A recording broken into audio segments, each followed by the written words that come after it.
아멘. 그대로 됩니다. 예, 축복합니다. 예. 자, 오늘 빌립보서인데요. 빌립보서 우리 2장 말씀 보시면 1절에서 4절까지 네 구절을 읽으시면서 오늘 우리 생태계의 복이 임하기를 주님의 이름으로 축원합니다. 네. 태양계 아니에요. 생태계예요. 잘 들으세요. 자, 빌립보서 2장 1절에서 4절까지 제가 한 절 읽고 다음 절 읽으시고 같이 합니다. 자, 빌립보서 2장 1절로 4절까지입니다. 그러므로 그리스도 안에 무슨 권면이나 사랑의 무슨 위로나 성령의 무슨 교제나 긍휼이나 자비가 있거든 같은 사랑을 가지고 뜻을 합하여 한 마음을 품어 아무 일에든지 다툼이나 허용을 하지 말고 오직 겸손한 마음으로 각각 자기보다 남을 낮게 여기고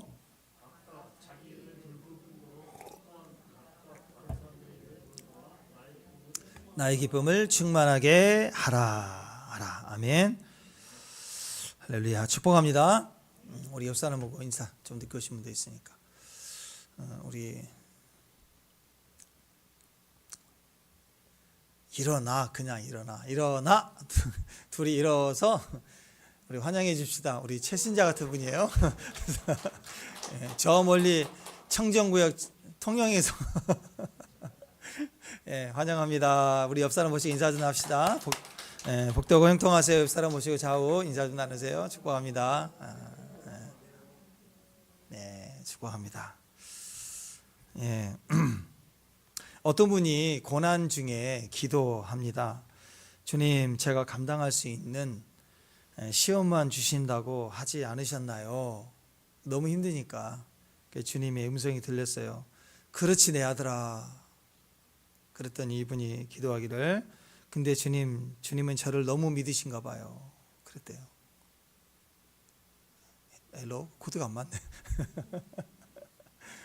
예. 주님이 너를 너무 합당한 자로 여기시고 너무 시험을 주셨다 이거예요. 나는 그런 인물이 아닌데 주님. 어떤 분이 하나님 제 인생은 왜 이렇게 힘들기만 합니까? 주님 음성이 들립니다. 너는 특별한 훈련 중이야. 연단 중이야. 근데 옆 사람 보면서 왜 저 친구는 아무런 훈련도 안 받나요? 나도 시간 아까운 건 안 건드리지. 시험도 야단도 칠 사람에게 치는 거 아니에요. 그죠?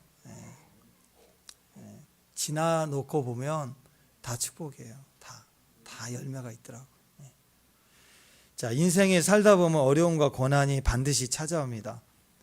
피부로 느껴져요.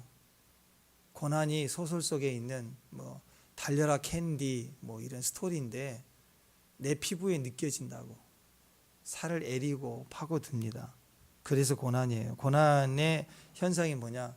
가장 드러나는 모습은 고난을 당하면 하나됨이 깨집니다. 하나님과 나의 하나됨도 깨지고 가족 간의 하나도 깨지고 친구의 관계도 깨지고 심지어 교회도 깨지고, 이게 고난이라는 뜻입니다.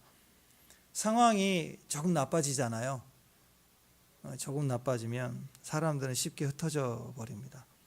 그래서 가짜와 진짜가 다 그때 드러나요. 진짜 친구였구나, 진짜 아니었구나, 이렇게 생각이 들죠. 조금 안 된다, 안 될 것 같다, 조짐이 보이면 금방 흩어집니다. 예민하죠. 느낌만 와도 진짜 흩어져요. 하루아침에 무너지는 것입니다. 반대로 잘 될 때는요, 거짓된 자들도 몰려와 있어요. 그러니까 누가 진짜인지 가짜인지 몰라요. 막 진짜처럼 외쳐요. 생명 바치겠다 그래요. 잘 몰라요. 모두가 하나예요. 막 당장 내일 무슨 일이 일어날 것처럼 막 으쌰으쌰합니다. 그렇기 때문에 그 상황을 보고, 지금 현재 이 상황만 보고 이게 좋은 건지 나쁜 건지 진짜인지 가짜인지 분별하기는 상당히 어렵습니다. 어려워요. 쉬운 거 아닙니다. 고난이라고 하는 것도 그래서 분석하거나 이성적으로 해결하려고 하면 답이 안 나와요. 그래서 항상 고난을 당한다 그럴 때, 뭔가 사람이 막 모여질 때, 뭔가 막 사람들 흩어질 때, 고난이다 싶을 때 무슨 생각해야 되냐면 겸손해야 돼요. 나서면 안 돼요. 가만히 있어야 돼요. 겸손함이 그 시기를 지나가는 유일한 해답입니다. 그래서 겸손을 붙들면 고난이 왔잖아. 나의 의지와 상관없이 왔잖아요. 나의 의지와 상관없이 어느 날 이렇게 사라져요. 근데 갑자기 다가온 고난을 내가 조작하고 만들고 컨트롤하고 뭔가 이기려고 하면 이상하게 꼬여버려요. 그래서 이길 수가 없구나. 그걸 경험하게 됩니다. 우리 인생도 그렇습니다. 살다 보면요, 우리 안에 있는 돌들이 걸림돌이에요. 너무너무 많은 걸림돌. 너무 싫어요. 넘어지기 싫은 거죠. 넘어지기 좋으세요? 싫죠. 너무너무 싫어요. 그런데 나중에 가서 보면 그 거친 이 걸림돌들이 나중에는요, 뒤져보니까 그게 우리에게 디딤돌이에요. 이거 없었으면 안 되겠구나, 못 갔구나 라는 생각을 줍니다. 또 반대로 내가 디딤돌이래요. 내가 함께 하겠대. 주님처럼 얘기하죠. 그래서 내가 도와줄 테니까 딛고 가래. 그거 디뎠다간 같이 꼬그라져 버려요. 이게 걸림돌이었던 거예요. 함정이었던 거예요. 그래서 디딤돌이 아니라 걸림돌인 경우가 너무너무 많습니다. 인생에는 분별하기가 어려워요. 모를 때는 괜찮은데 안다고 할수록 더 무너지는 거예요. 그래서 오늘 1절에, 오늘 2장 1절의 뉘앙스가 그거예요. 1절, 이미 너희에게 주어진 축복이 많다, 이미 너희에게 부어진 은혜가 많다라는 전제에서 시작이 되는데, 오늘 말씀이 이거예요. 우리에게 특별한 걸림돌이 있대요. 걸림돌. 심지어 축복인데, 지금 나에게 축복으로 와 있어요. 자랑거리예요. 근데 그것 때문에 너 넘어진다는 거예요. 그 말은 결국 뭐예요? 겸손하라 이거죠. 축복도 겸손해야 돼요. 축복을 줘도 망하는 사람들 있잖아요. 그죠? 그래서 1절 한번 보세요. 1절 다시 한번 새겨봅시다. 1절 다 같이 읽습니다. 시작.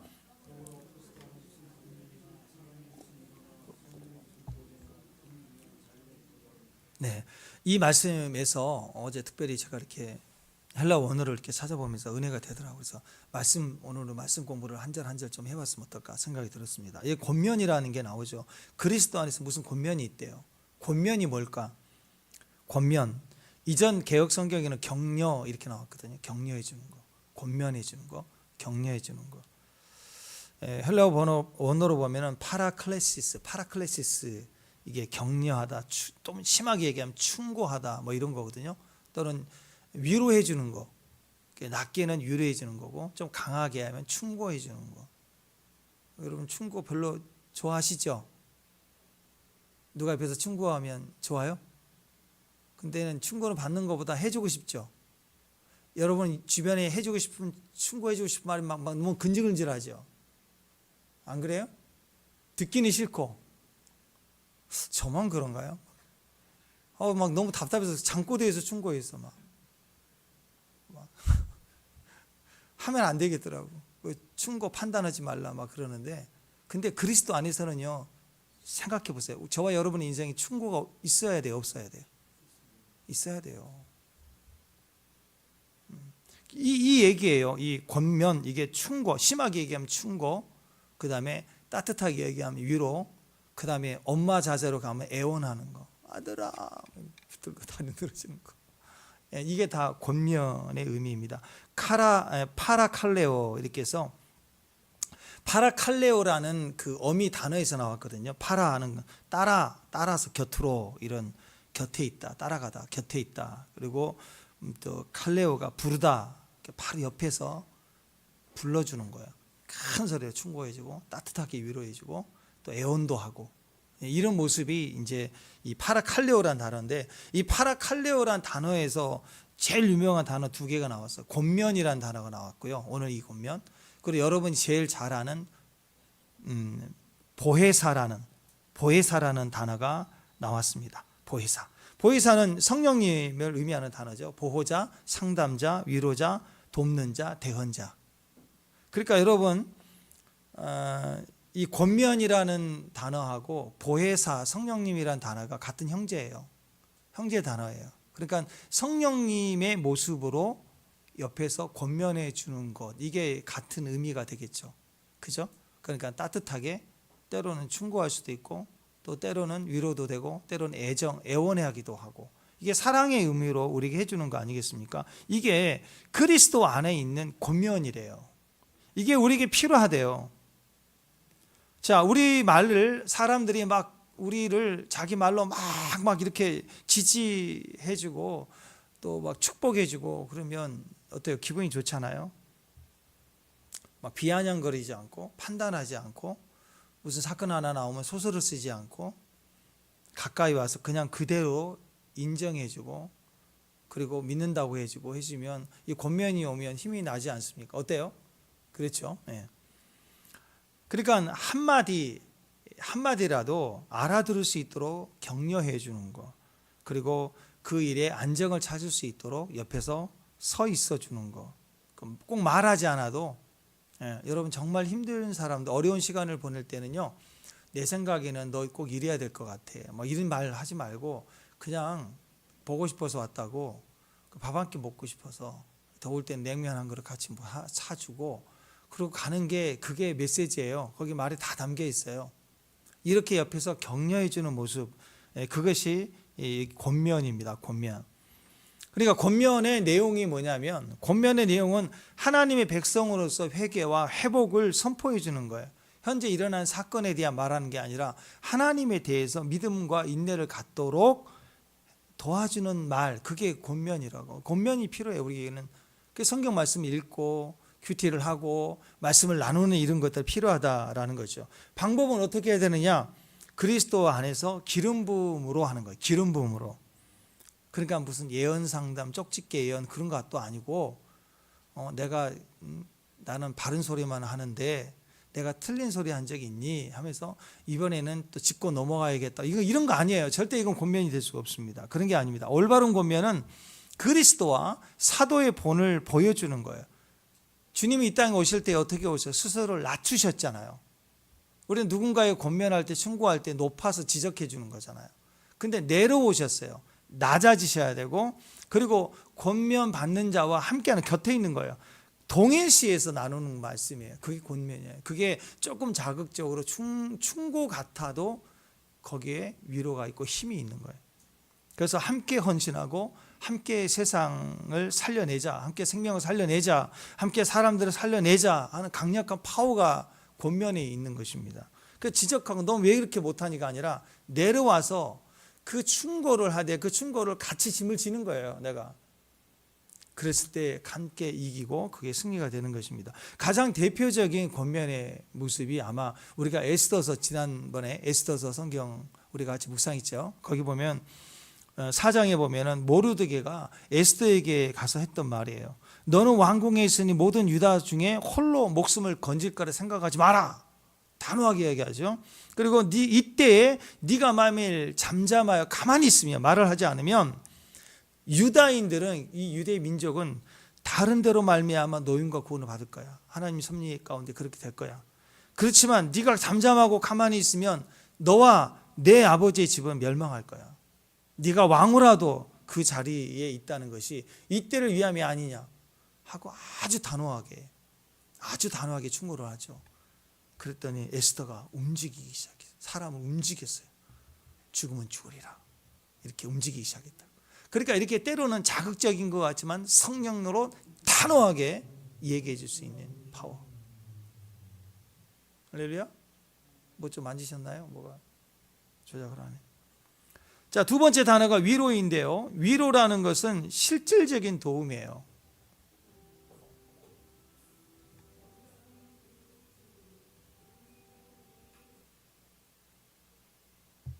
오케이? 됐습니다. 위로는 여기에 이제 권면이 아니라 위로가 나오는데, 위로는 실질적인 도움을 주는 걸 위로입니다. 마음으로만 위로 아니라 실제로 기운이 날 수 있도록. 그래서 파라미디온이라는 단어가 기운이 나게 하다, 그런 뜻이에요. 기운이 나게 하다. 그러니까 위로해 준다는 것은 실제로 뭐 돈을 좀 주든지 힘을 써서 좀 무게를 좀 덜어줄 수 있도록 힘을 도와주든지 실질적인 힘이 되어지는 도움, 그게 위로예요. 그러니까 저는 여러분이 위로자가 됐으면 좋겠습니다. 그런 의도에서 주머니가 있어야 된다. 주머니. 또 세 번째 교제가 나오는데요. 교제는 주변의 모든 사람들을 막 몰려들게 하는 거예요. 교제는 혼자 있는 거 아닙니다. 교제는 산속에 혼자 있는 게 아니에요. 독청하는 게 아닙니다. 교제는 함께 하는 거예요. 그래서 하나님은 삼위 하나님이시죠. 성부, 성자, 성령 삼위로 계시다. 교제의 의미를 가지고 계십니다.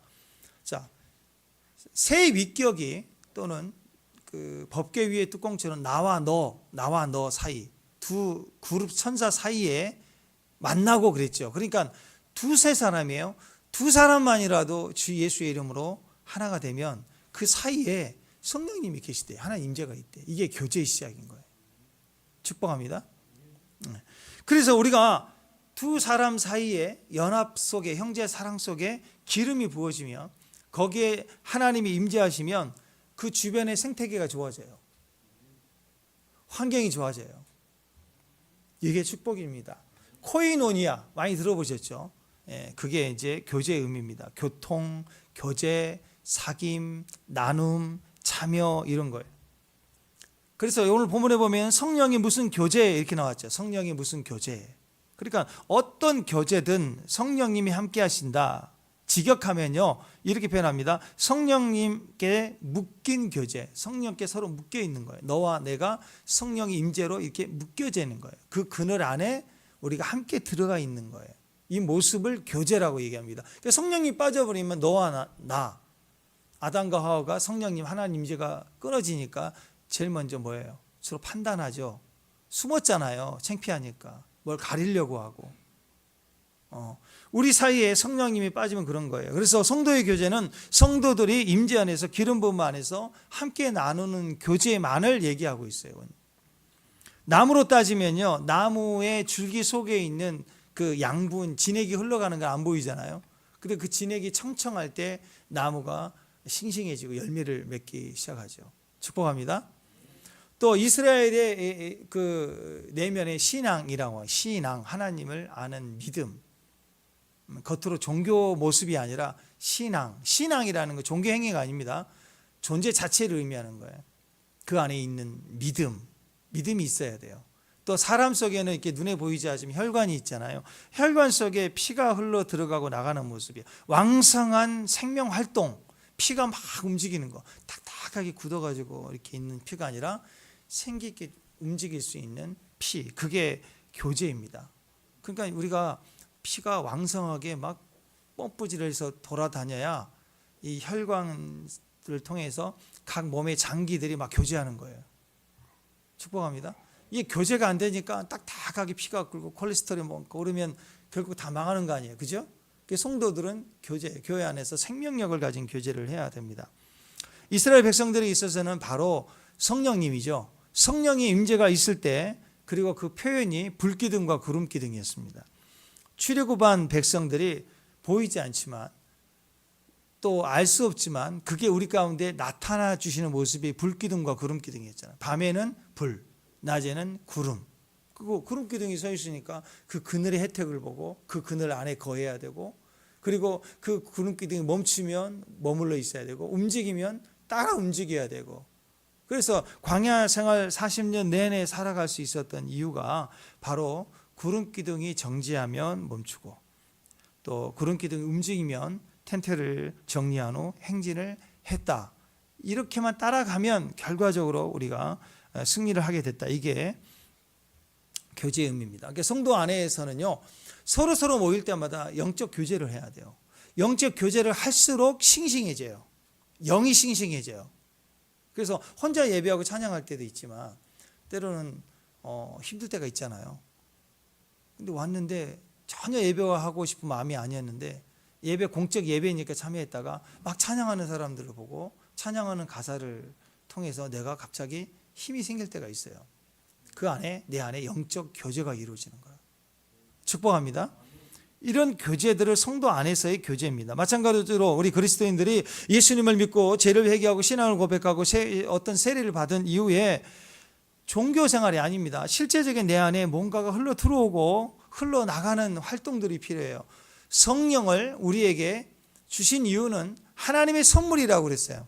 성령이 우리 안에 들어왔을 때 그 성령으로 말미암아 성령 세례를 받아서 우리가 한 몸이 되었고, 우리 안에 한 성령을 마시게 하셨다. 그래서 성령이 우리 안에 생명력으로 계속 흘러들어가고 호흡하시는 거예요. 그게 우리 속에 교제로 나타나게 되는 거예요.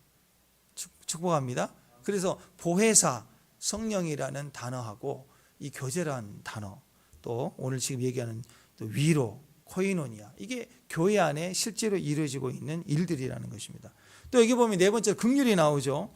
긍휼은요, 사람이 다정하게 가까이 와 있다, 그런 뜻이에요. 다정하게 가까이 와 있다. 그래서 이 스폴랑크논, 이 단어가 동정, 애정, 불쌍히 여겨주는 거. 그래서 우리가 교회 안에서 형제 자매를 볼 때 서로를 불쌍히 여겨야 돼요. 이게 강력한 힘이 됩니다. 우리 주변에 거친 사람만이 아니라 너무 다정하게 잘 해주는 사람, 바로 그게 긍휼이에요. 긍휼의 사람이라는 것입니다. 긍휼히 여기다, 스폴랑크니조마이, 여러 번 말씀드렸죠. 불쌍히 여기다, 긍휼히 여겼다라는 단어인데, 간절히 긍휼히 여기는 거, 복음서에 16번 나오거든요. 예수님이 사용하셨는데, 내가 저를 불쌍히 여긴다. 또 주여 나사렛에 있어 나를 불쌍히 여기소서. 이게 다 스폴랑크니조마이라는 단어인데, 이 단어가 나오는 성경 본문마다 기적이 일어났어요. 초자연적 기적. 그렇기 때문에 하나님 우리를 불쌍히 여겨주시기만 하면 기적이 일어나는 거예요. 사람이 도움을 입어서 할 수 있는 일이 있지만 어떤 일은 사람이 아니라 이제 내가 할 것이다 하고 하나님 하실 일이 있죠. 그걸 기적이라고 그래요. 그런 일들이 성경에서 이 스폴랑크니조마이, 하나님을 불쌍히 여겨주면 되는 거예요. 그러니까 우리의 기도 가운데 우리가 할 수 있는 건 구구절절 설명할 기도가 아니라 주님 저를 불쌍히 여겨주세요. 그 기도가 최고의 기도 아닐까요? 그죠? 또 우리 옆에 있는 교회 안에서 형제 자매를 향해서 볼 때마다 서로를 긍휼히 여겨주는 거예요. 불쌍히 여겨주는 거예요. 축복합니다. 그 여사람 보시고 얼굴 보시고 너무 불쌍하잖아요. 그죠? 불쌍히 좀 여겨주세요. 자, 입으로는 사랑합니다 하고, 입으로는 사랑합니다 하고 쓰고 말을 하되, 눈동자와 마음으로는 불쌍히 여겨주세요. 긍휼히 여겨주세요. 옆 사람 보고 사랑합니다. 시작. 사랑합니다. 그리고 너무 불쌍히. 조금 적극적으로 할까요? 다시 한번 얼굴 보시고 저를 불쌍히 여겨주세요. 저를 좀 불쌍히 여겨주세요.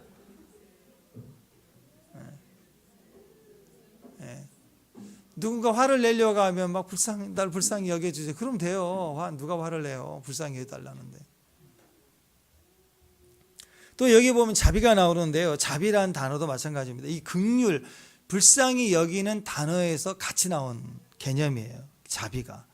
그러니까 교회는 뭐예요? 이 모든 것들을 넘치도록 막 받았어요. 받았으니까 사귐 속에서 그것을 풀어내고 나눠주는 곳이 교회입니다. 권면도 있고 위로도 있고 교제도 있고 긍휼도 있고 자비도 있고.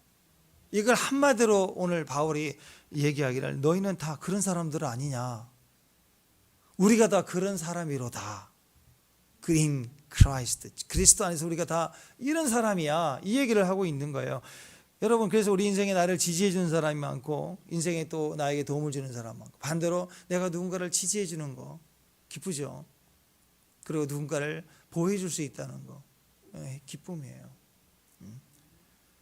그래서 인생이 이렇게 좋은 사람들과 한 몸이 되어 있고 또 배려해 줄 수 있다는 거, 얼마나 서로를 불쌍히 여겨줄 수 있는 거야. 그게 축복이죠. 우리 예린이 아까 와서 우유 먹는데 너무 불쌍한 거야. 너무 긍휼하게 이걸 어떻지? 잡으면 우유병 날아갈 것 같아요. 옆에서 아빠가 잡더라고. 무쇠팔로 탁. 그렇죠. 아이들 보면 너무 긍휼해. 기지개 피는 것도 막 살점 터져 나와, 피가 터질 것처럼 막 하면서 나오는, 너무 긍휼해. 이렇게 긍휼하게 여기는 사람이 많을수록 축복인 거죠. 저와 여러분을 향해서 하나님도 그렇게 긍휼히 여기신다는 거죠. 자, 2장 1절 다시 한번 읽어봐요. 1절 시작.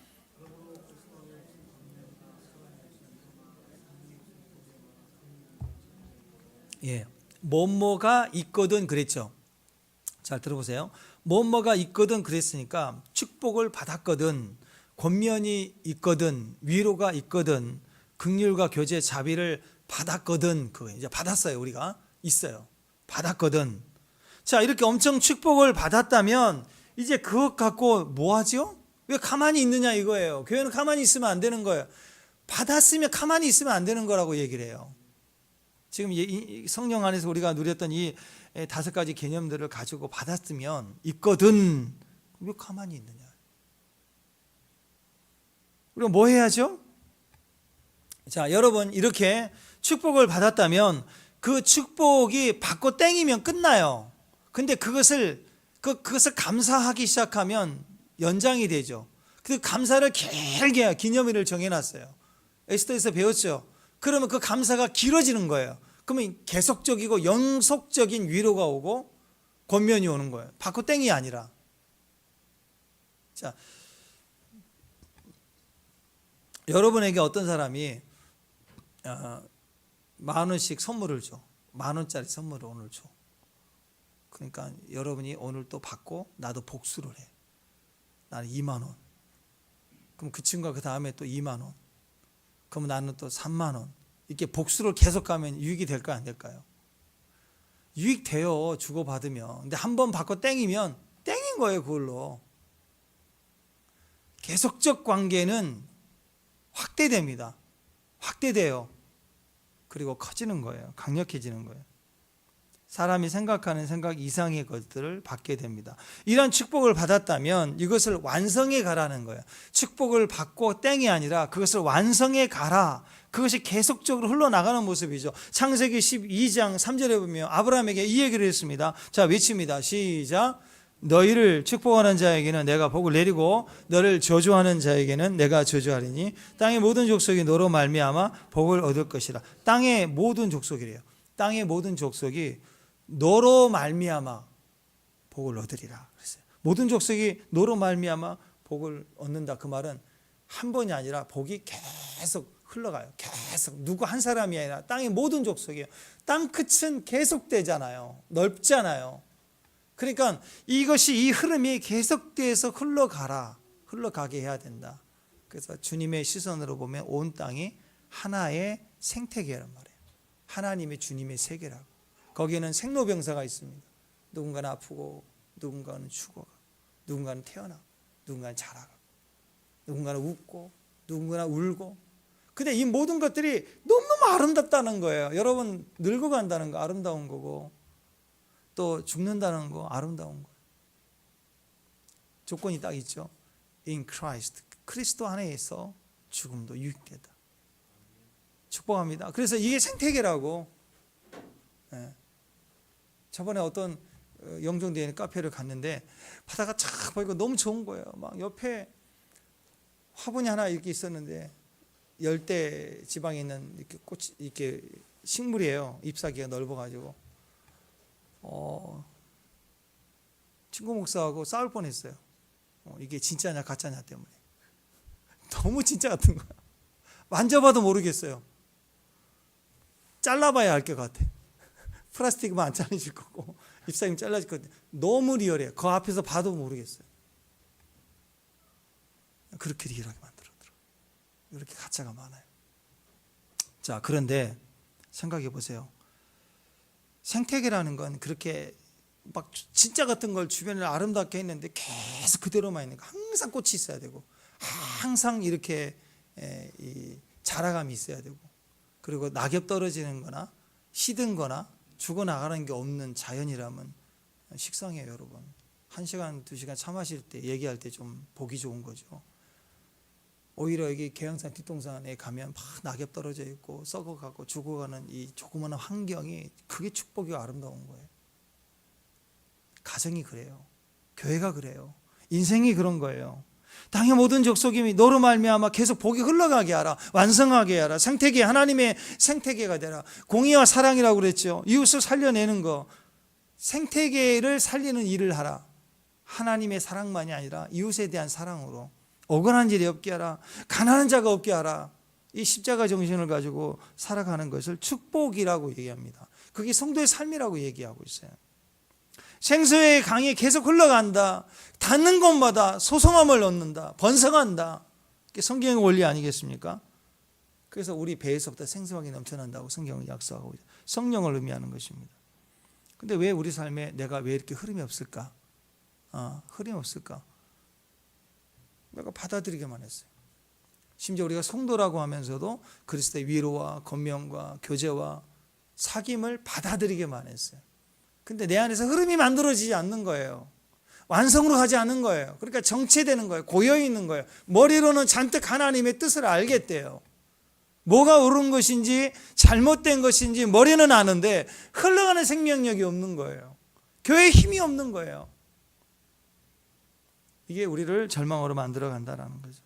자, 그러면 이런 흐름을 막는 것에 대해서 이제 3절에 바울이 얘기를 합니다. 다툼과 허영이 우리를 막는데요.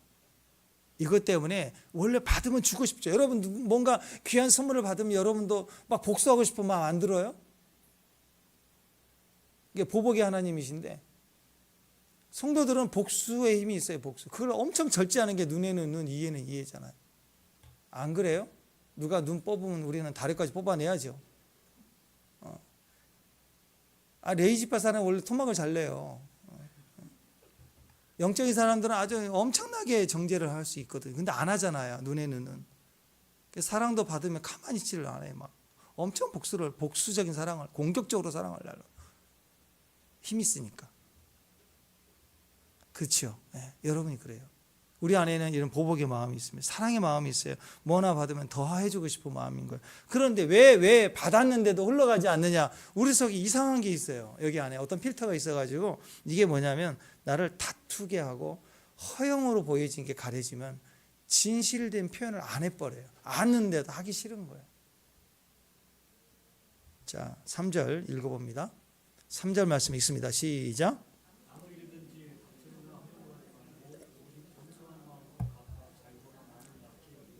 네, 다툼이라는 것은 그냥 머리 잡아당기고 막 뒹굴고 이런 게 아니고 여기서 얘기하는 다툼이라는 것은 근본적인 게 이기적인 걸 말해요. 이기적인 거. 다툼이 있으면 이기적인 마음이 들면 꼭 육신으로 표현하지 않아도 이기적인 마음이 딱 들 때 가려져 버린대요. 사랑이 흘러가지 않는데요. 에리데리아 데리아 인위적으로 자기 자신을 막 추구하는 걸 말해요. 다툼, 이기심에서 이런 다툼이 나오는 거예요. 이게 확대되면 공격적이고 이게 두 사람과 뭉쳐서 다투면 당쟁, 교회 안에서는 당쟁, 당을 지져요. 국회에서도 당을 짓고 싸우는 게 그런 거죠. 이기심. 요즘 여러분이 그 토론회 하는 거 보면 전부 다툼이죠. 당쟁이죠. 그게. 그런 모습의 전체 모습을 우리가 보고 있는 거죠. 다툼이 있으면요 절대 승리하지 못해요. 다툼이 강하면 싸움은 이겨요. 당장 싸움은 이길 수도 있어요. 그 사람을 당을 짓고 사람 모으는 거예요. 근데 승리를 못해요. 싸움은 이기고 승리가 안 되는 거예요. 전쟁은 지는 거예요. 자, 여러분 다툼 때문에 내 삶을 깨트립니다 하고 내가 깨질 때 전쟁이 끝나요. 그리고 다툼은 자동적으로 해결이 되게 돼요. 우리의 싸움은 혈과 육에 대한 전쟁이 아니라 다툼이 아니라 우리 속에 있는 영적 전쟁이죠. 내면에 대한 승리를 성경으로 말하고 있습니다. 그런데 다툼이나 허영이 우리를 막은데요. 우리 안에 있는 받은 은혜와 사랑이 나오지 못하게 한대요. 교제를 막는데요. 위로를 막는데요. 코이노니아를 제한한대요. 내 안에 다툼이나 허영이 나오면 내가 깨지지 않으니까 흐르지 않는 거예요. 받은 것이 흐르지 않는 거예요. 깨져야 흐르죠. 오늘 사도 바울은 그 얘기를 하고 있습니다. 이기적이지 말라는 거죠. 이기적으로 살지 말라는 거예요. 다툼으로 살지 말라. 그래서 별명이 싸움따기. 말 한마디만 무슨 뜻이야? 막 이러고 농담을 못해 그냥.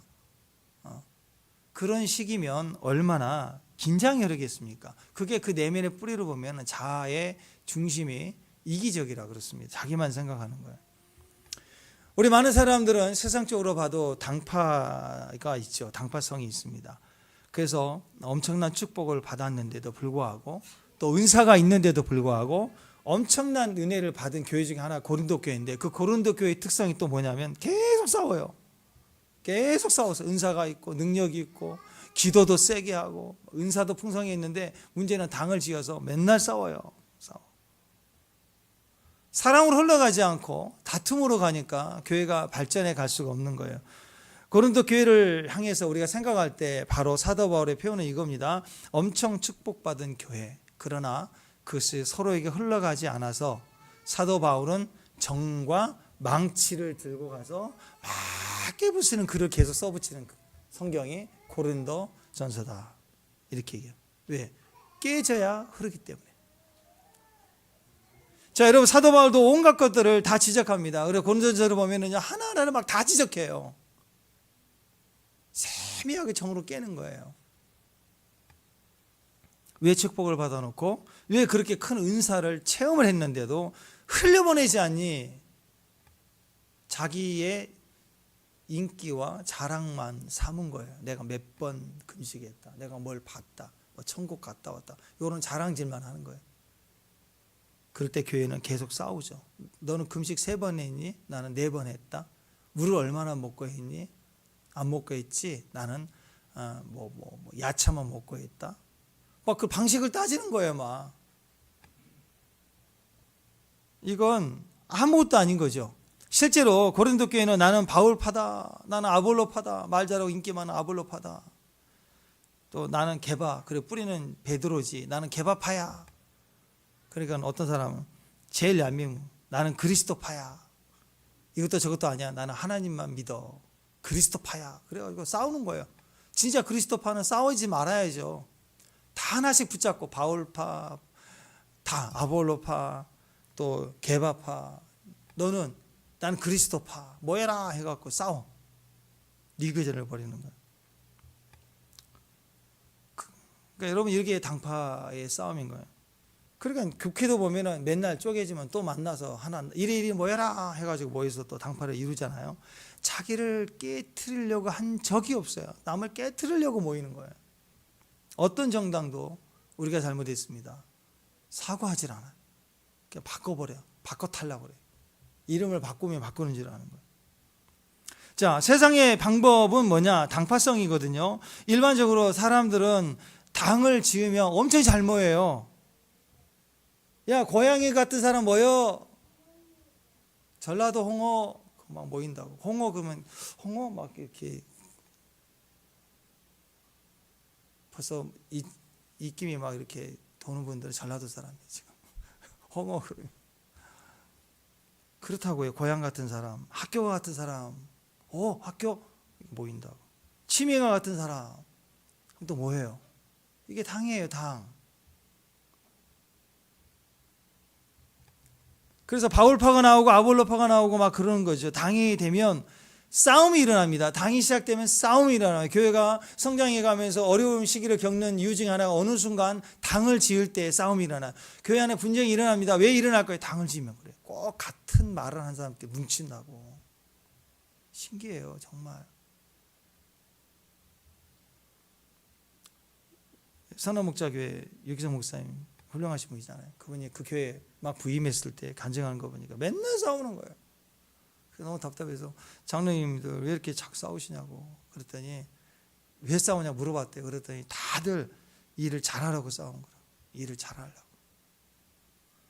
그래서 3년 동안만 우리 일 잘하지 맙시다. 일 절대 잘하지 맙시다. 그랬대. 일을 안 합시다. 그랬대.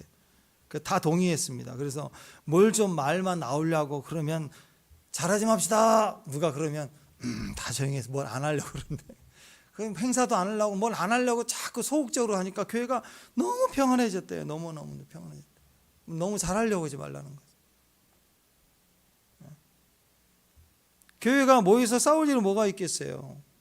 교회가 다투면요, 아무리 좋은 것을 명분을 가지고 있어도 다 의미가 없어지는 것입니다. 예배 드리고 그냥 예배 드리고 십자가 붙들고 찬송 부르고 막 지칠 때까지 찬송 또 부르고 뭐 중국 형제들처럼. 중국 형제들 지금은 이제 뭐 많이 다르겠지만 예전 90년도에 지하 교회 가서 보니까요, 아유 찬송가가 90절 뭐 100절까지 있는 것도 있어요. 찬양 인도자를 잘 만나야 돼요. 그럼 막 어시야 에이시라 막 하다가 갑자기 한 번 더 그러면 100절 해야 돼. 100절. 막 4, 50분 가야 한 절에 한 곡 부르면 100절까지 해야 돼. 하루 갈 때도 있고 4번만 불렀대면 하루 가는 거예요. 4번 부르면. 어떤 곡은 모이면 다툴 일이 뭐가 있어요. 십자가 붙들고 찬송 부르고 목이 터져 찬송 부르고 통성 기도하고, 그러면 바빠서 무슨 당을 지을 일이 있겠어요. 미국의 오버플로우 처치 이야기 옛날 보면 7시간씩 예배 드릴 때 예배가 7시간씩 드린대요. 그래서 성도들 와서 한 2시간 찬양하고 한 2시간 설교하고 또 한두 시간 말씀 듣다고 막 기도하고 또 한 시간은 기도받을 나 기도받게 하고 뭐 이래가지고 7시간씩 예배를 드리니까 거기는 식당 봉사도 없고요. 왜? 7시간 오기 전에 밥 먹고 와야 되고 예배 끝나면 배고파서 가서 밥 먹으러 간. 거기서 먹을 시간 누가 준비할 시간도 없어요. 그리고 다 좀 약한 위가 좀 약하신 분들은 빵 우유를 다 자기가 들고 와서 막 예배하고 말씀 듣다가 막 먹고 배고프니까 그리고 교회가 헤어지는 거라고 그러니까 제가 그 생각을 하면서 야 신천지 같은 건 이거 오지도 못하겠구나. 신천지가 이렇게 속일 이렇게 미혹을 해야 되는데 7시간씩 그러니까 이거 그리고 7시간 예배 드리는 사람 교회 안 남아 있거든요. 얼른 집에 또 가야 돼요. 2부 예배하면 14시간이잖아요. 그러니까 1부 예배만 들고 가는 거예요, 다들. 그러니까 누가 얘기 좀 하자고 하면 다음에 하고 다 뭐 연락을 신천지가 연락을 해도 만날 시간이 없어요, 다. 이거 굉장히 중요한 전략 중에 하나인 거예요. 예배가 3시간, 4시간, 7시간, 8시간씩 가면 좋겠다. 이게 파워 아니에요, 파워. 그러니까 이거예요. 그냥 기도하고 예배드리고 가면 싸울 일이 없어. 뭘 싸워요? 기도하기 바쁜데. 일 잘하려고 나설 이유도 없잖아요. 어떤 교회 가면 주방 가지고 맨날 싸웁니다. 또 어떤 사람은 또 같은 주차인데요. 주차장 가면 또 남자들 싸우고 주방 가면 여자들 싸우고 뭐냐 그랬더니 주도권이래. 그래서 주방에 가도 주도권, 주차장 가도 안장찬 네가 안장을 차야 돼 주차 지휘를 해야 되고 그래서 이 주도권 싸움 때문에 당쟁이 일어나고 힘들고 어렵고 그러니까 이것저것 안 되면 그냥 우유 싸가지고 오시고 아니면 그냥 걸어갑시다 하고 그럼 주차장 싸움 없어지겠죠. 그냥 금식합시다 그러면 또 주방 없어지는 거고 최후의 보류는 그거죠. 나를 높이고 내가 주도권을 갖는 게 아니라 남을 나보다 낮게 여기고 다툼과 허영만 아니면 우리는 얼마든지 강력한 우리에게 은혜와 축복을 향해서 나아갈 수가 있다라는 거예요. 앞을 향해서. 그러니까 일은 언제 합니까? 깨지고 나서 하는 거예요. 깨지기 전에는 능력받아서 하는 게 아니라고. 예전에는 능력받자 주를 위해서 뭐 복음 전파해서 우리가 능력받아야 된다. 불의 종 돼야 된다. 맨날 이랬잖아요. 아니라니까 깨져야 된다니까요. 깨져야 하나님의 일이 되어지는 겁니다. 하는 게 아니고. 오늘 그런 의미에서 오늘 이 허영이 너무너무 중요해요. 허영 그랬습니다. 허영. 이 케네독시아. 케노독시아. 헛된 영광 이런 뜻인데요. 이런 의미는 이겁니다. 다른 사람에게 감동을 주려고 시도하지 말라. 다른 사람에게 인기 얻으려고 뭔가 시도하지 말래요. 이게 참 멋진 표현 같아요. 다른 사람에게 강한 인상을 남기려고, 좋은 인상을 남기려고 행하는 거. 그게 허영이래요. 저는 이 허영이 우상과 거의 같다고 생각합니다. 우상은 이미지라고 그랬죠. 산에다가 돌을 깎고 나무에다 깎아서 만든 건 다 이미지를 반영하는 거예요. 나에게 기쁨을 주고 보기만 해도 행복한 이미지로 투영하는 거죠. 신앙과 비슷한데 가짜예요. 이건 약속이 없고 자기에게서 나온 거고 신앙은 주님에게서 또 오는 거고. 근데 둘 다 이미지, 하나는 실상이고 하나는 이미지고. 주님을 생각하면 우리 안에서 느껴지는 거, 또 돈을 생각하면 느껴지는 거 비슷하지만 다르죠. 돈은 내가 하는 거고 주님을 생각하면 말씀을 생각할 때 빛이 임하고 비전이 이르는 것은 또 다른 파워를 주는 것은 전혀 실상과 우상은 전혀 다른 개념이 된다라는 것이에요. 요즘 시대를 보면은 SNS에 맨날 뭐 멋진 거 올리는 거, 좋은 데 가면 올리는 거, 음식 먹을 때 미리 사진 찍는 거. 왜? 올려야 되니까. 그래서 한 단계가 더 넘어갔어요. 그걸 처리해줘요. 요즘 핸드폰에서도 즉석에서 사진을 보정해 줍니다. 뽀샤시. 제 피부도 완전 애기 피부로 돼요. 딱 찍고 딱 하면. 감동 먹으신 것 같은데 그 기능이 있어요. 포토샵으로 가지 않아도 돼요. 그 안에서 뽀샤시 인물 모드로 놓고 오면 쫙 이렇게 피부과 안 가도 돼요. 그래서 지금 영국 같은 데서는 벌써 3년 전이에요. 3년 전에 영국에서는요 사진에다 보정을 해서 여자들 몸매 날씬하게 하고 팔뚝 얇게 하고 얼굴 좋아지면 반드시 뽀샵을 했다라고 표시를 하래요. 그거 법안이 발의됐어요. 워낙 다 가짜니까 그거 알려야 된대. 고지하지 않고 하는 건 다 가짜 인정하지 않는데. 명시하라. 안 하면 걸린다. 오늘 말로는 이게 다 허영입니다. 허영. 전부 다 허영. 전부 다 허영. 그래서 이력서 내시면 알죠? 이력서에 반드시 뽀삽 하지 말라 나오죠. 예. 뽀삽 사진 안 된다 그러죠. 예. 중국 사람들은 또 화장을 너무 잘해가지고 비행기 타고 비자 받고 통과할 때 화장 다 지우는 분 봤어요. 막 화장을 너무 잘해가지고 입국 사진이랑 달라가지고 통과 안 되니까 막 화장 즉석에서 지워가지고 그래 통과하고 막 이러더라고. 이게 다 이런 시대입니다. 뽀사벌라 하든지 또 이렇게 보이는 거 다 이게 다 허영입니다. 허영. 다른 사람에게 좋은 인상을 주려고 시도하는 것들. 근데 성경 안에서는 이 허영은 절대로 불필요하죠. 이게 악이 될 수도 있습니다. 허영은 나를 깨야 되는데 가리는 거니까. 그래서 우리 안에 이 흐름이 없게 하기 위해서 우리 안에서 이미 받은 은혜가 흘러나가는 데 있어서 가장 중요한 주님의 원리는 내가 깨트린 건데 내가 깨트려지는 그것이 우리 안에 흐름을 만들어내는 것입니다. 근데 그것을 방해하는 것을 오늘 성경은 다툼과 허영이라고 얘기합니다. 다툼은 뭐예요? 이기적인 거예요. 또 하나는 허영이에요. 허영은 뭐예요? 좋은 인상을 주려고 나를 이렇게 꾸며대는 거. 다툼과 허영. 그러니까 다툼과 허영을 한꺼번에 처리하는 방법이 내가 깨지는 거예요. 나를 깨트리는 거예요. 내가 깨지면 그런 의미가 없다라고 성경은 얘기합니다. 자, 그런 결과는 결국 오늘 이 말씀에는 자, 3절 다시 한번 3절 다시 한번 읽습니다. 시작.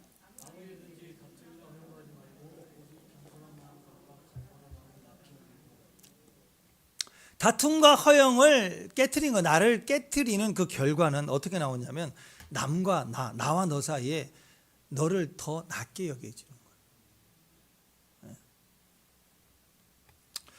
남을 나보다 낮게 여기는 거 가장 탁월한 방법이 나를 깨트리는 겁니다. 내가 먼저 나를 깨트리지 않고서 남을 인정해 주기가 어려워요. 그냥 종이 되라 그런 뜻이 아닙니다. 인정해 주는 거예요. 무슨 말을 해도 인정해 주는 거예요.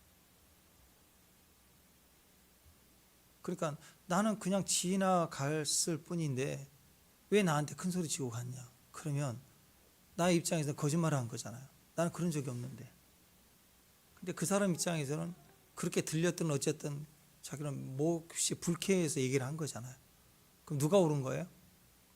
당신이 옳다요. 그게 낮게 여기는 거라고. 막 종이 돼서 막 빌고 뭐 그렇게 하는 게 아니라 누가 옆에서 무슨 말을 하든 나한테는 틀릴 수 있지만 전체적인 결과적으로 틀릴 수 있지만 너한테는 네가 표현한 그게 맞다라는 거 인정해 주는 거예요. 그러니까 누가 무슨 말을 하면 들을 줄 알아야 돼. 들어봐야 돼요. 내가 아니면 되니까. 그렇지만 그걸 들어주는 것이 필요하다는 거죠. 들어주는 거. 말 끊지 말고 들어주는 거. 계속 들어주는 거. 그게 남을 나보다 낮게 여기는 모습입니다. 그게 겸손이라고 하는 거예요. 그게 생태계를 살리는 방법입니다. 우리 안에 나와 너 사이에 있는 우리 생태계 가운데 자꾸 내가 나를 주장하면 생태계는 파괴되기 시작하는 거예요. 그래서 서로의 관계 속에서 인정해주고 그 영역을 인정해주고 위치를 인정해주고 질서 가운데 나아갈 수 있을 때 우리가 하나가 되는 것인데 이 모습을 창세기에서는 복의 근원이라고 얘기하는 거예요. 창세기 12장 2절 아까 3절 했으니까 2절 한번 읽어보십시오. 자, 시작.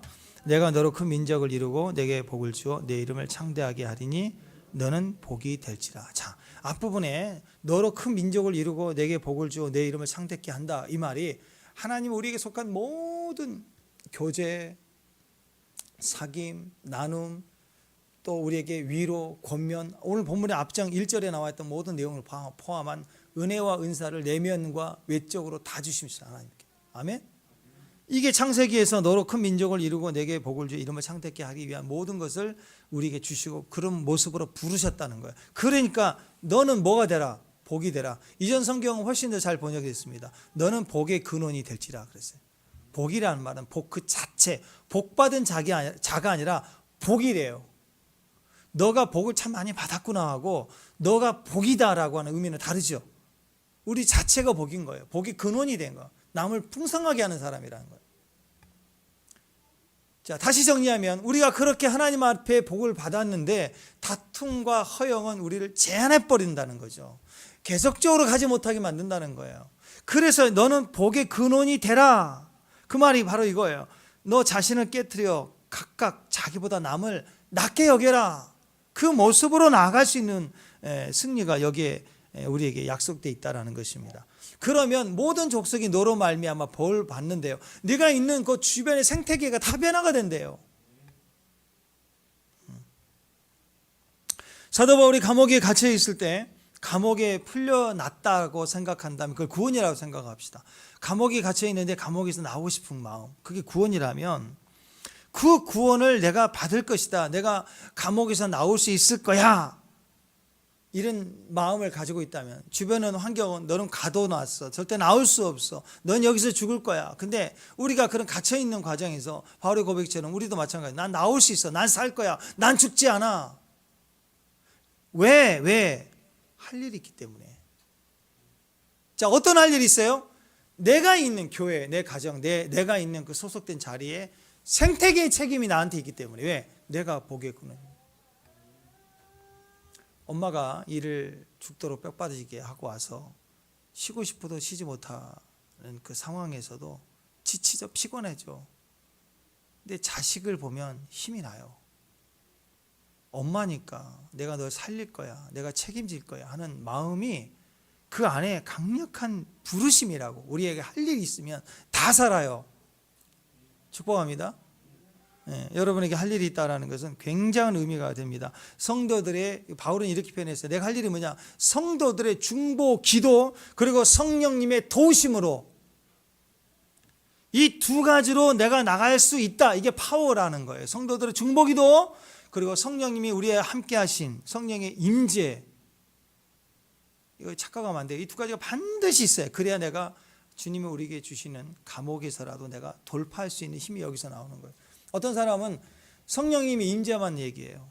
혼자 골방에 기도하고 혼자 책 보고 하나 말씀부터 3년 동안 성경 말씀만 읽었다고, 이런 거 아닙니다. 과거에 어떤 체험을 했던, 어떤 성경 지식을 많이 갖고 있던, 많은 은사적인 체험을 가졌던 그가 지금 현재 함께 할 수 있는 중보의 관계 속에 있지 않으면 이 사람 정상적인 영성이 아니에요. 몸이 없이, 소속된 몸이 없이. 그러니까 여러분 사역자들도 보면 나중에 이상한 사람들 다 그런 거예요. 소속된 몸이 없이 움직이는 거예요. 난 뭘 봤다 떴다 하고 다니는 거예요. 반드시 소속된 몸이 있어야 돼요. 자, 우리 안에 건강한 신학, 우리 교회 안에서도 봅시다. 건강한 신학은 교회 안에 소속감이 있어요, 없어요? 있어요. 그냥 은혜만 받고 가는 것은 소속감이 없으면요, 그 영성이 균형이 있지 않아요.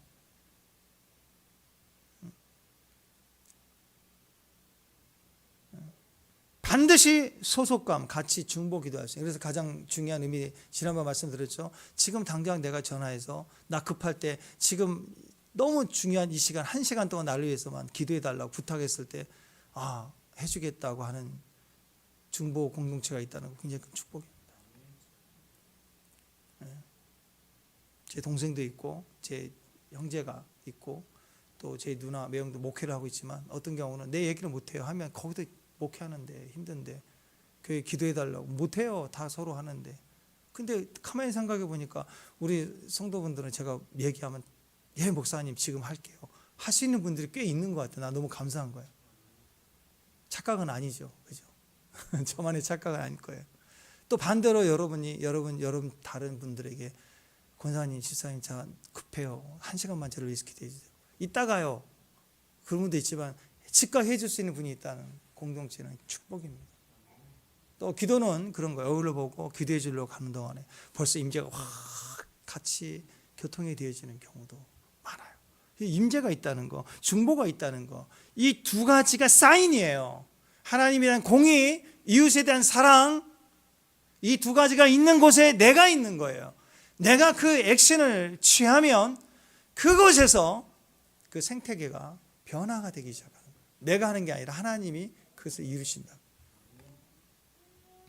생태계입니다. 내 힘이 아니라 생태계의 힘이에요. 강력한 힘은 내 힘이 아니라 생태계의 힘입니다.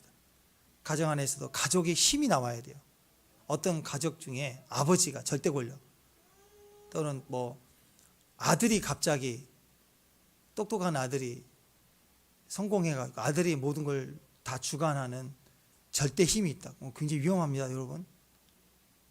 또 어떤 집은 엄마가 절대 권력이 돼. 아들이 해병대 나왔는데도 엄마가 얘기하면 즉각 반항하고 아빠랑 막 절대 복종하고 외치고 막 이러더라고. 근데 여러분, 이게 주권적인 은혜 속에 있지만 절대 권력이 있으면 안 돼요. 이건 가족의 힘이 없어요. 한 사람의 힘이 큰 거지. 축복합니다. 교회도 생태계의 힘이에요. 가족도 생태계의 힘. 친구끼리 모여도 그 모임이 생태계의 힘이 나와야지, 한 사람의 힘으로 나오는 건 그건 굉장히 부작용과 다툼이 일어날 수 있습니다. 그래서 나에게는 좋은 동역자들이 있다, 중보자들이 있다, 나에게는 가장 좋은 생태계가 있다, 이게 굉장히 중요한 의미가 있어요. 여러분 주변에 여러분과 함께 기도할 수 있는 동역자가 있는 환경이 돼야 됩니다. 그리고 그게 생태계의 파워가 돼야 돼, 힘이. 적어도 에스더는 그걸 믿었어요. 내가 죽으면 죽으리라 3일 기도하겠습니다 할 때 모르드게가 있다는 거, 그리고 이스라엘 형제들이 있다는 거 알려서 함께 기도해달라, 기도 공동체가 있다는 건 굉장한 의미가 있습니다. 그냥 가정이 아니라 생태계예요. 그냥 교회가 아니라 생태계가 되어 있는 교회, 함께하는 교회, 그게 능력이었다라는 것입니다. 나보다 남을 낮게 여긴다는 마음은 굉장히 중요합니다. 남을 나보다 낮는 마음이 서로가 돼 있지 않으면 생태계가 안 돼요. 지배가 있는 거예요. 정복만 있는 거예요. 다툼만 있는 거라고.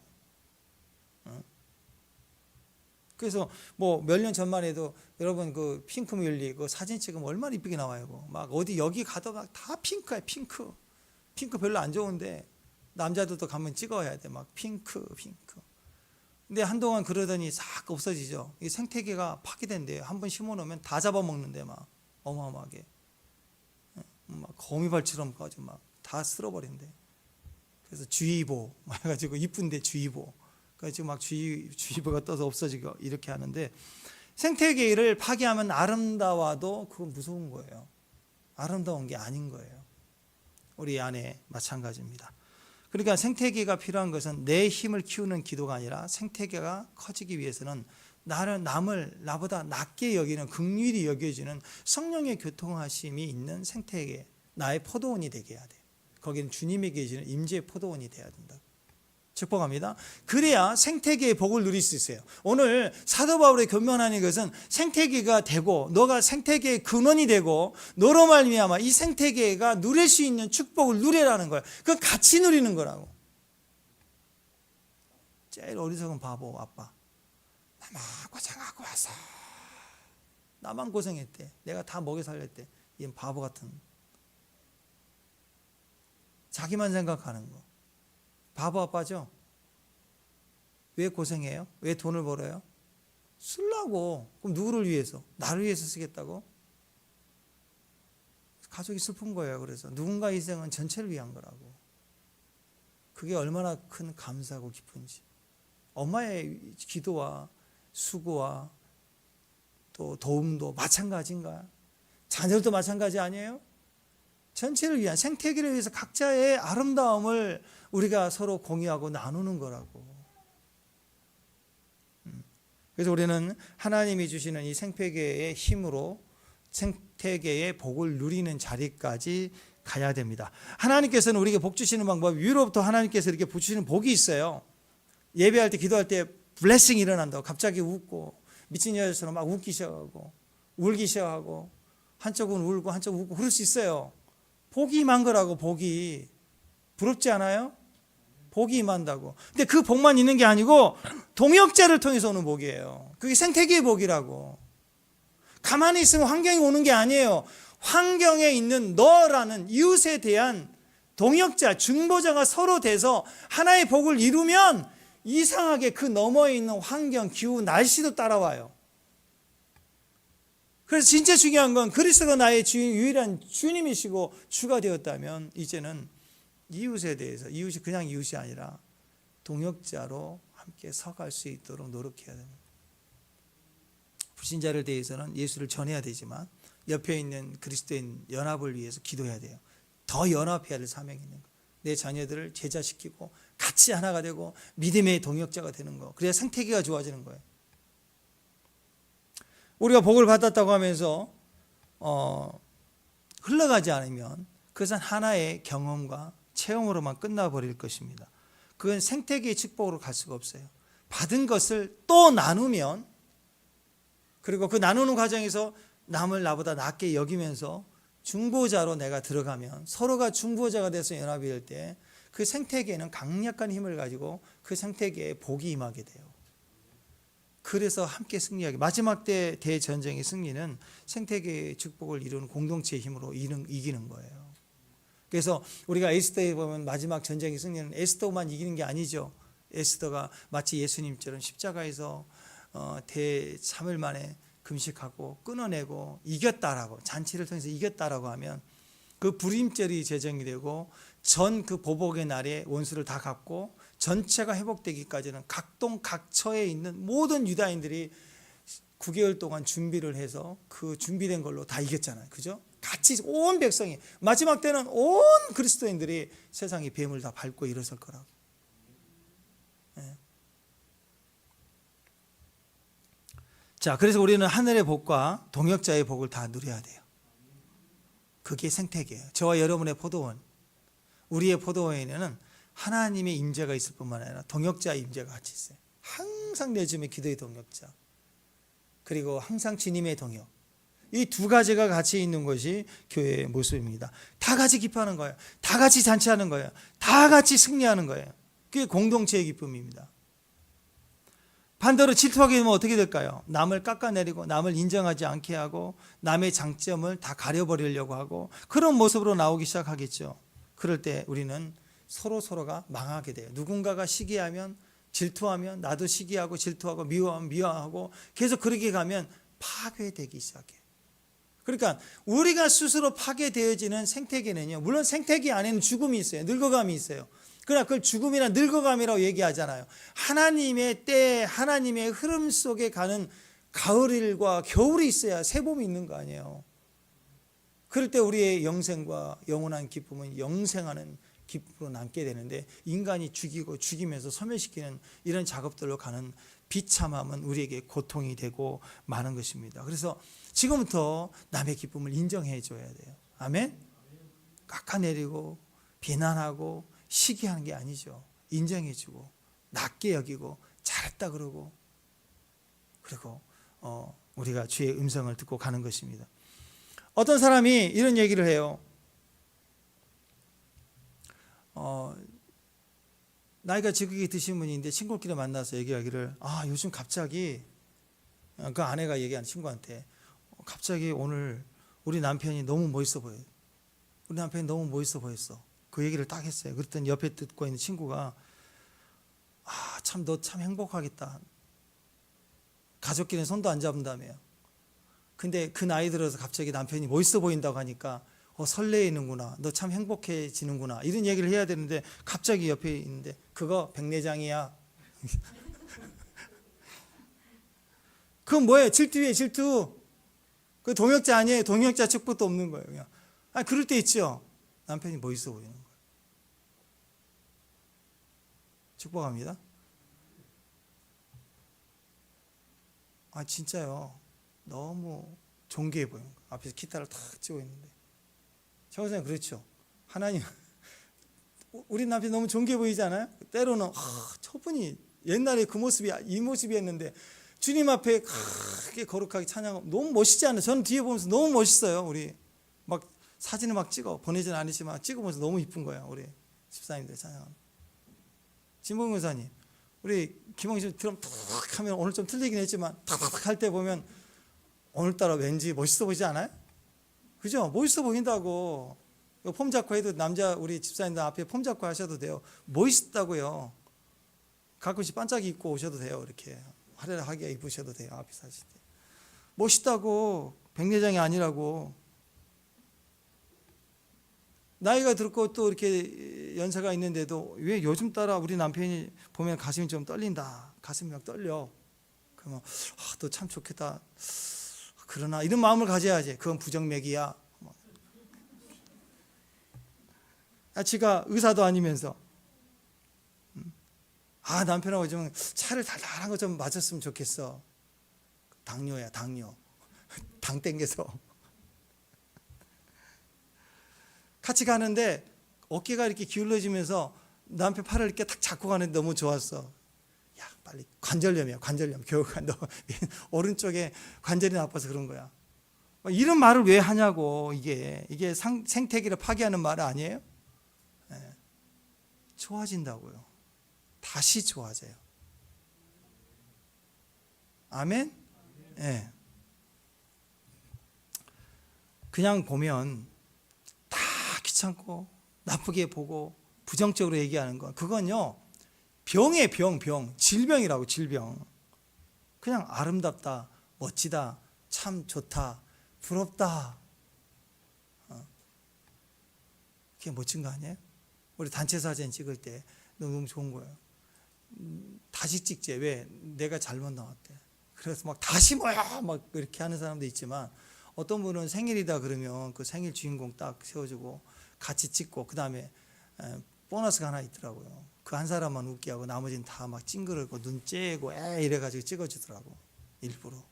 그 멋있잖아요. 그게 같이 웃고 남 띄워주는 거. 나만 잘 나와야 돼? 아니잖아. 사진 하나에서도 보면 구차 가운데만 끼려고 그러고. 그래서 남자들을 찍으면 사진사들이 너무 편하대요.